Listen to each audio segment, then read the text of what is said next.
Ketika paus biru membalikan tubuhnya, membalikan badan raksasanya 180 derajat, lalu melaju ke arah kawanan Krill kecepatan 10 km per jam. Mendekati target, mulut raksasa itu tiba-tiba menganga 90 derajat. Saat itulah lipatan di tenggorokannya mengembang, tubuhnya membesar 2 kali lipat menjadi seperti kecebong, layaknya penyedot debu bawah air, menelan 220 ton air laut dan jutaan ekor krill dalam sekejap. Sebagai makhluk terbesar di bumi, paus biru bisa mencapai panjang 33 meter, berat hingga 200 ton, setara total berat 25 gajah Afrika. Jantungnya lebih besar dari mobil kecil, pembuluh darahnya begitu besar hingga bisa dimasuki anak kecil. Makhluk raksasa ini bahkan tak bisa berdiri di darat, sepenuhnya bergantung pada daya apung air laut agar tak hancur oleh berat badannya sendiri. Namun, ukuran tubuh yang sangat besar juga pedang bermata dua. Paus biru dewasa harus memakan 2 hingga 5 ton krill setiap hari, tanpa libur, agar dapat memenuhi kebutuhan dasar tubuhnya. Begitu makanan di perutnya kurang dari 2 ton, ia lapar, dan jika berat badannya turun di bawah 150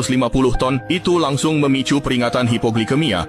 Untuk mengisi perutnya, paus biru menyelam ke perairan sedalam 3 hingga 40 meter, di mana krill padat. Kadang-kadang ia menemukan ikan kecil dan udang. Saat berenang menyelam, ia sangat tenang, layaknya pemburu laut dalam. Gerakan ekornya lembut, sama sekali tidak mengganggu mangsa. Begitu menemukan jejak kawanan krill, ia langsung menyesuaikan posisi, berulang kali berputar serta menerjang. Saat membuka mulut, lahap, ia bisa menelan makhluk hidup dalam radius puluhan meter sekaligus efisien. Namun, seahli apapun paus biru menyelam, ia tetap harus naik ke permukaan untuk bernapas. Karena sebagai mamalia laut, ia masih mempertahankan ciri bernapas dengan paru-paru. Setiap bernapas, paus biru perlahan naik ke permukaan, lalu menyemburkan setinggi belasan meter dari 2 lubang hidung di atas kepalanya. Kadang, sinar matahari yang mengenai semburan akan membiaskan pelangi.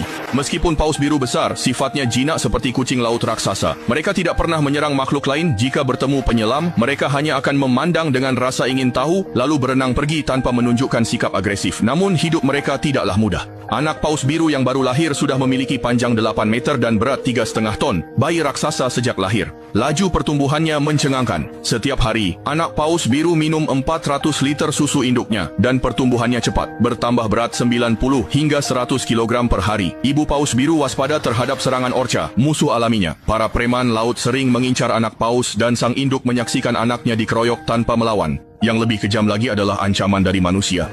Abad ke-20, penangkapan paus hampir memunahkan paus biru. Jumlahnya turun drastis dari 200.000 menjadi kurang dari 5.000. Kini, tabrakan kapal, polusi suara, dan pencemaran kimia masih mengancam.